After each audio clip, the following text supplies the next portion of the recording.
किसान भाइयों नमस्कार। आज हम बात कर रहे हैं फास्फोरस तत्व के महत्व और उपयोग की। फसल को नाइट्रोजन तत्व देने के लिए यूरिया का उपयोग तो लगभग सभी किसान भाई जानते हैं। ठीक उसी तरह अब फास्फोरस तत्व का उपयोग भी खेती में बढ़ रहा है।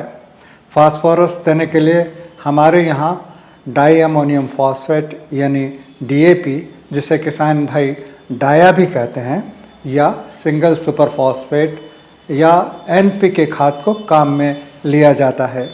किसान भाई आजकल कहते हैं कि बिना डाया डाले यानी बिना फास्फोरस तत्व डाले अब अच्छी उपज नहीं ले सकते हैं।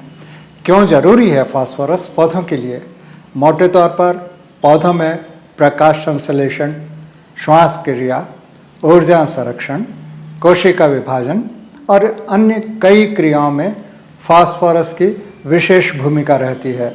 पौधों की जड़ों के विकास, तनों की मजबूती, फूल व बीज बनने, पकाव में शीघ्रता लाने, दलहनी फसलों में नाइट्रोजन के स्थिरीकरण करने और पौधे के संपूर्ण विकास में फास्फोरस तत्व का अहम योगदान रहता है।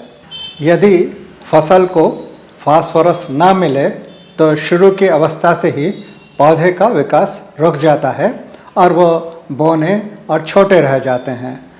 पौधे के पत्ते गहरे हरे या नीले हरे या बैंगनी रंग के हो जाते हैं। मक्का में तो तनों और पत्तों पर बैंगनी रंग साफ देखा जा सकता है।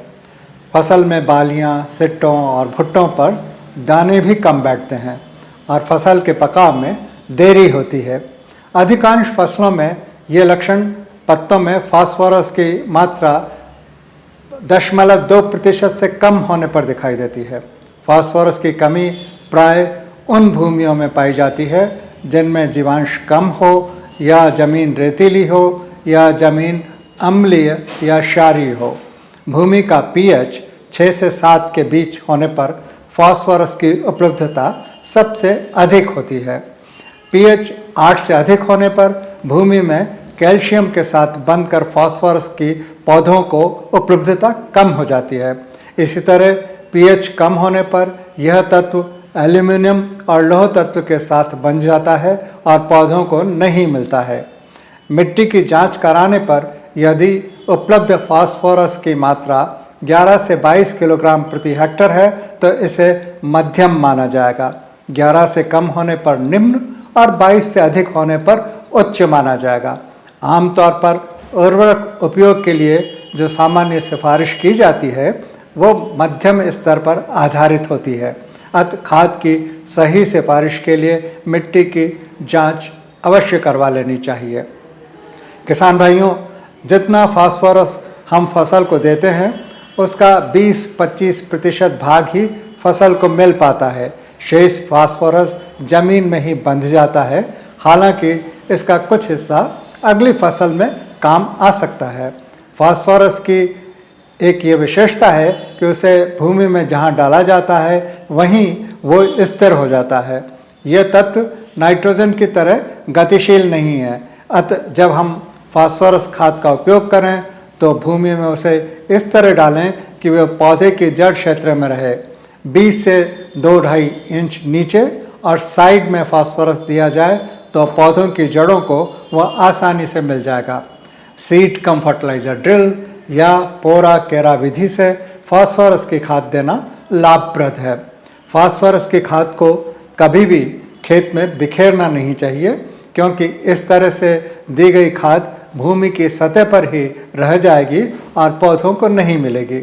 भूमि में फास्फोरस की उपलब्धता घटने का मतलब है कि जो पानी में घुलनशील फास्फोरस तत्व खाद में होते हैं वो फिर से अन्य तत्वों के साथ बंधकर अघुलनशील हो जाते हैं।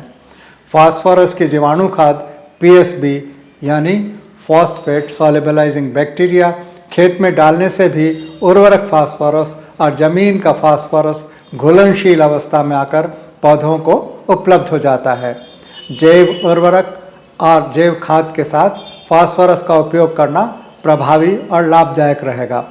दलहनी फसलों, अधिक उत्पादन देने वाली अनाज की फसलों, सब्जियों और फलों में फास्फोरस का उपयोग ज़्यादा मात्रा में होता है। Single super phosphate, DAP, NPK खादों के अलावा urea phosphate, mono potassium phosphate और मोनो एमोनियम फॉस्फेट जैसे पानी में घुलनशील 100% घुलनशील खाद भी अब उपलब्ध हैं, जिन्हें खासकर ड्रिप इरिगेशन तथा हाइड्रोपोनिक्स में काम में लिया जाता है। अम्लीय भूमि में रॉक फॉस्फेट का भी सीधा उपयोग किया जा सकता है। सामान्य भूमि में रॉक फॉस्फेट का उपयोग करना हो तो जैविक खाद और जैव उर्वरक के साथ करना होगा। मिट्टी की जांच के आधार पर फसल की आवश्यकता अनुसार अन्य पोषक तत्वों के साथ फास्फोरस का उपयोग करना उपज की बढ़ोतरी के साथ भूमि की उर्वरा शक्ति को कायम रखने में भी उपयोगी सिद्ध होगा।